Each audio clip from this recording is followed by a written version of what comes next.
I've been driving trucks for over 20 years now, and I've seen my fair share of weird things. But nothing compares to what happened to me about a decade ago at a small, rundown club off a lonely stretch of highway. I still get chills thinking about it, and I've never shared this story with anyone until now. It was late, probably around 2 a.m. I was somewhere in the middle of nowhere on a back road in Mississippi, and I was exhausted after a long haul. I needed a break, something strong to drink, and maybe a bit of company to get my mind off the endless road ahead. That's when I spotted the neon lights of an old club flickering in the distance. It looked like one of those forgotten places, a relic from another era, sitting on the edge of the highway like a ghost. I pulled into the gravel lot and parked my rig. There were only a few cars outside, all old and covered in dust, as if they'd been abandoned there for years. The place looked like it had seen better days, but I didn't care. I needed a drink. Inside, the air was thick with cigarette smoke and the smell of stale beer. The lighting was dim, casting long shadows across the room. A couple of other truckers sat at the bar, nursing their drinks, but no one paid me any mind. I took a seat at the far end and ordered a whiskey. I had just taken my first sip when she approached me. She was beautiful, long black hair that fell over her shoulders, pale skin that seemed to glow in the dim light, and a smile that could make you forget everything else. She was dressed in a tight black dress, and her eyes had a certain look to them, almost hypnotic. We made small talk, and I found myself drawn to her in a way I couldn't explain. She laughed at my jokes, touched my arm, and gave me a look that said she was interested in more than just a conversation. After a while, she leaned in close and whispered in my ear, "Why don't we go somewhere private?" Normally, I wouldn't go for something like that. But there was something about her, something I couldn't resist. So I nodded, and she took my hand, leading me through a back door into a small, dimly lit room. The air inside was colder, almost frigid, and the room was filled with a strange smell, like a mix of incense and something metallic. There was a bed in the middle of the room with dark sheets, and candles were lit around it, casting flickering shadows on the walls. She pushed me onto the bed and climbed on top of me, her movements slow and deliberate. I thought this was going to be just another night on the road, but then things took a turn. She pulled out a black silk rope and started tying my wrists to the bedposts. I chuckled, thinking she was into some kinky stuff, but the look in her eyes had changed. Gone was the playful smile. Now she looked serious, almost menacing. "What's this all about?" I asked, trying to laugh it off, but a chill ran down my spine. Her expression was dark, her eyes almost black in the candlelight. She didn't answer. Instead, she started whispering something under her breath, words I couldn't understand. It sounded like a chant, rhythmic and ancient. Her voice grew louder, more intense, and the room seemed to get even colder. I could see my breath in the air, and the candles flickered wildly, casting twisted shadows that seemed to move on their own. "Hey, what are you doing?" I tried to pull my hands free, but the knots were impossibly tight.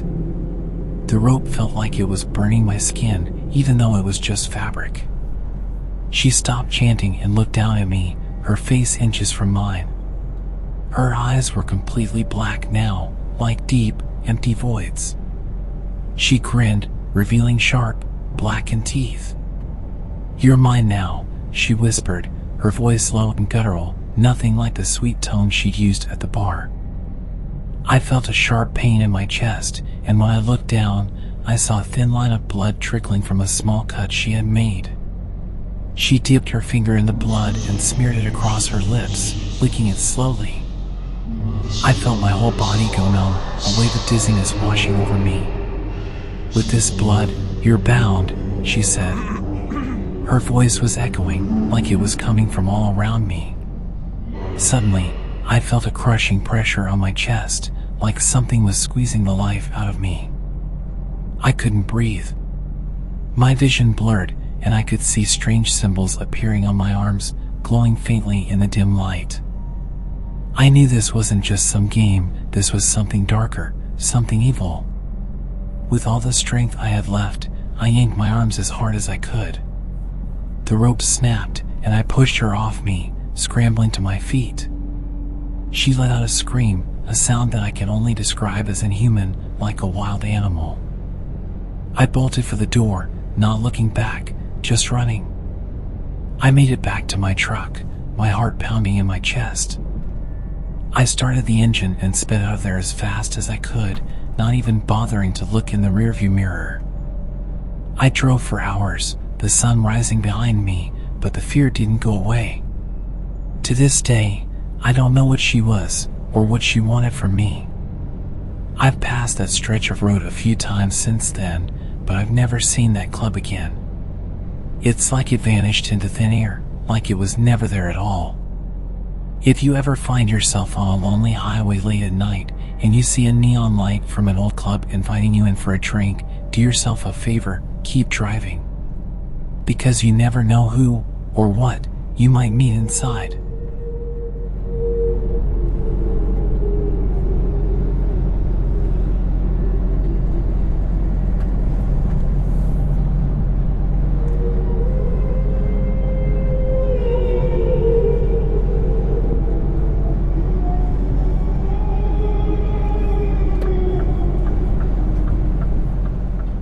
This happened a few years ago, and I've never shared it publicly until now. I still think about it every time I get behind the wheel, especially when I'm driving at night. It was the scariest experience of my life, and it still makes me feel uneasy. I was driving back home after visiting my parents in another state. It was a long, 8-hour drive, and I decided to leave in the evening to avoid traffic. By the time I was halfway through my trip, it was already pitch dark outside. The highway was mostly empty, save for a few trucks that passed by every now and then. I was getting tired, but I was determined to push through and get home without stopping at a motel. I've made this drive several times before, and I usually take the same route. But this time, I noticed my GPS suggesting a shortcut. It was a side road that I'd never seen before, but it promised to cut down my drive by almost an hour. I was tired and figured it was worth the risk to save some time. So, I turned off the highway and onto the side road. At first, it seemed fine. It was a typical country road, surrounded by trees on both sides. But as I drove deeper into the forested area, things started to feel off. The road was narrow and winding, with no streetlights or signs.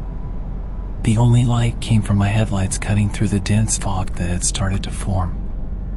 I tried to check the GPS again, but it lost signal completely. All I could do was keep driving forward. About 20 minutes in, I started noticing how quiet everything was. The road was completely deserted, and I hadn't seen another car since I turned off the highway. The silence was unnerving, broken only by the sound of my tires on the gravel. I started to feel uneasy, but I convinced myself that it was just because I was tired. Then, up ahead, I saw something in the road. At first, I thought it was a deer, but as I got closer, I realized it was a person.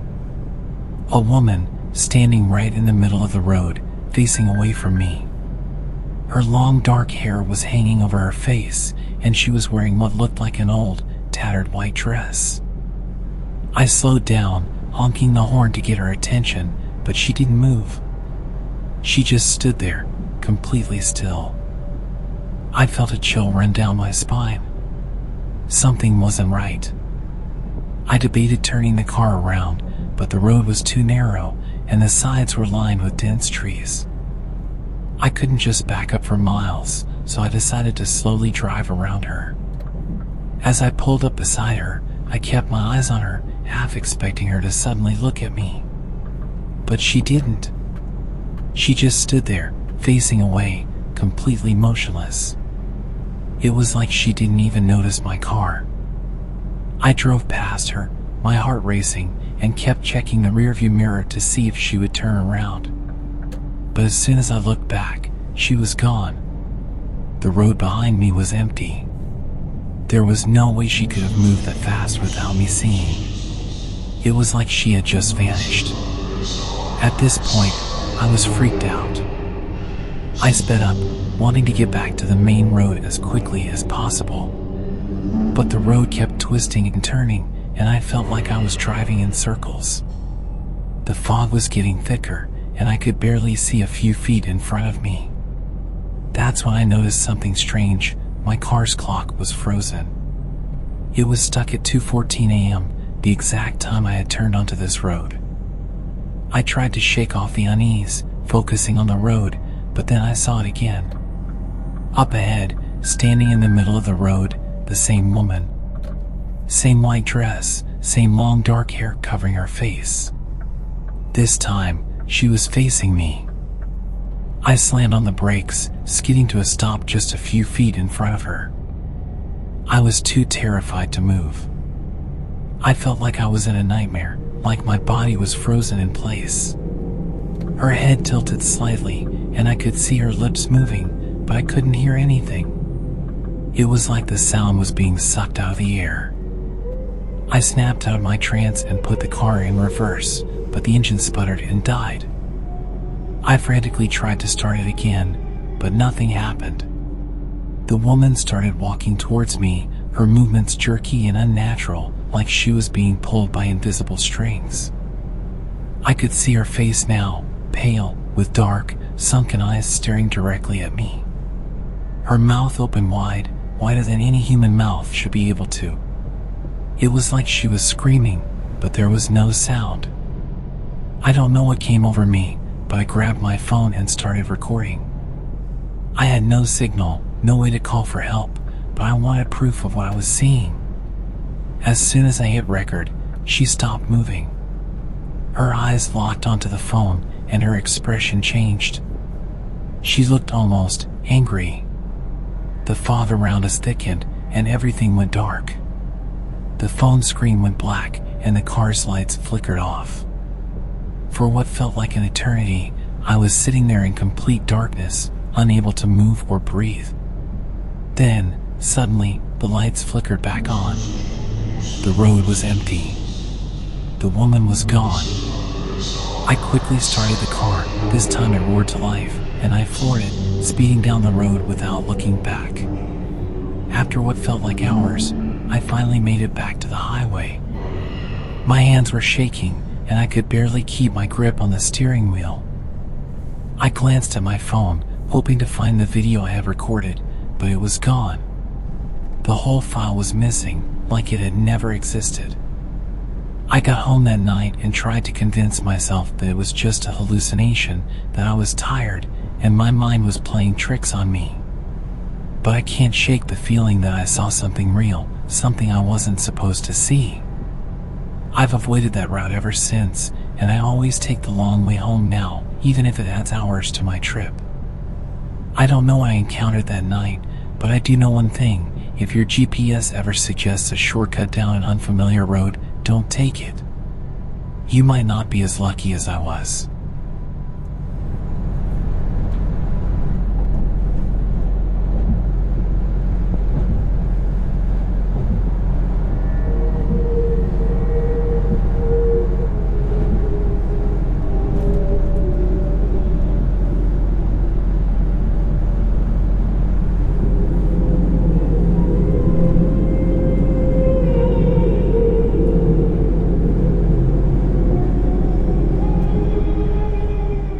I'm a truck driver, and I've seen some strange things on the road, but nothing compares to what happened to me a few nights ago. I've been hauling cargo across the country for almost 15 years, and I've got stories for days, but this one still keeps me up at night. It was around 3 a.m., and I was driving through a remote stretch of highway. The kind of road where you can go for miles without seeing another car or even a light in the distance. I had been driving for hours, and the fatigue was starting to hit me hard. My eyes felt heavy, and I knew I needed to pull over soon before I dozed off at the wheel. I spotted a small rest stop up ahead, one of those old, rundown places that seem like they haven't been touched in decades. The lights in the parking lot were flickering, casting an eerie glow over the area. There was only one other car parked there, a beat-up, old sedan that looked like it hadn't been driven in years. But I was too tired to care about the creepy vibes. I just needed a quick break. I parked my truck and turned off the engine, letting the silence of the night settle in. I leaned back in my seat, planning to rest my eyes for just a few minutes. That's when I noticed her.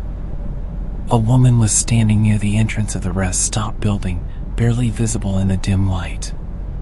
She was wearing a long, white dress that looked old and tattered, like something from a different era. Her hair was long and dark, hanging loosely over her shoulders. At first, I thought she was just a traveler who pulled over like me, maybe looking for a bathroom.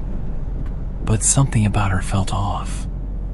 She was just standing there, staring out at the road, not moving at all. I rolled down my window and called out, "Hey, you okay? Do you need help?" She didn't respond, didn't even turn to look at me. I felt a chill run down my spine, but I tried again, thinking maybe she hadn't heard me. "Ma'am, are you alright? Do you need a ride somewhere?"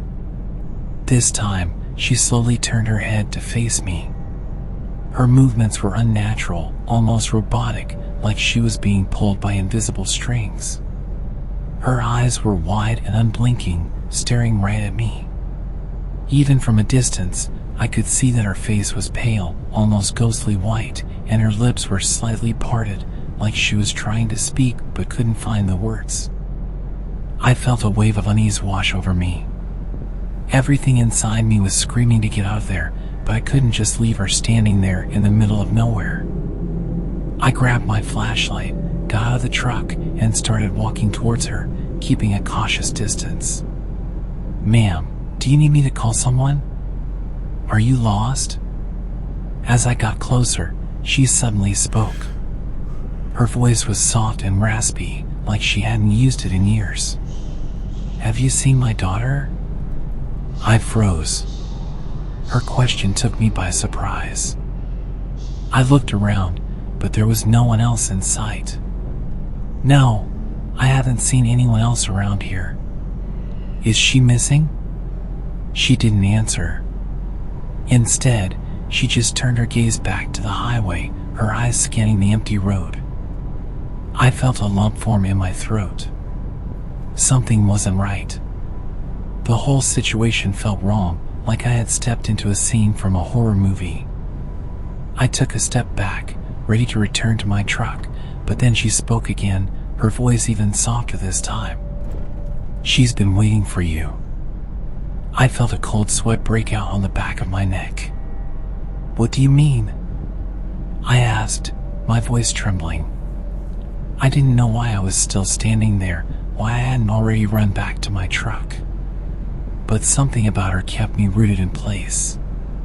She turned to face me fully, and that's when I noticed it. Her feet weren't touching the ground. She was hovering an inch or two above the pavement. I stumbled back, my flashlight shaking in my hand. Her smile widened, and I saw something dark and unnatural behind her teeth, like a shadow was spilling out of her mouth. "You need to go," she whispered. "Before it finds you too." Without another word, I bolted back to my truck, slamming the door shut behind me. My hands were shaking so badly I could barely get the keys into the ignition. I started the engine and peeled out of the parking lot, glancing in the rearview mirror as I sped away. She was gone. The rest stop was empty, no sign of her or the old sedan I had seen when I first pulled in. It was like she had never been there at all. I drove for miles, my heart racing, trying to make sense of what I had just seen. I told myself it was a hallucination, a trick of the mind brought on by exhaustion. But then, as I was passing through a small town, I noticed something on the side of the road, a memorial, covered in flowers and photos. I slowed down, squinting to see it better, and felt my blood run cold. There was a picture of the woman smiling happily with a little girl who couldn't have been more than 5 years old. Above the photo, a sign read, "In loving memory of Anna and Lily, lost on this road 10 years ago." I pulled over, my hands gripping the steering wheel tightly. I felt like I was going to be sick. I had seen enough memorials on the road to know what they meant: an accident, a tragedy that claimed lives. But this one was different. I couldn't shake the feeling that I had just encountered the ghost of a woman still searching for her lost daughter. I sat there for a while, trying to calm myself down before I continued my drive. The rest of the night, I couldn't get her words out of my head. "She's been waiting for you." I don't know what she meant, and I don't think I want to know. All I know is that I'll never stop at that rest stop again. And if you're ever driving through that stretch of highway in the middle of the night, be careful. If you see a woman in a white dress standing by the road, don't stop. Don't talk to her. Just keep driving and don't look back.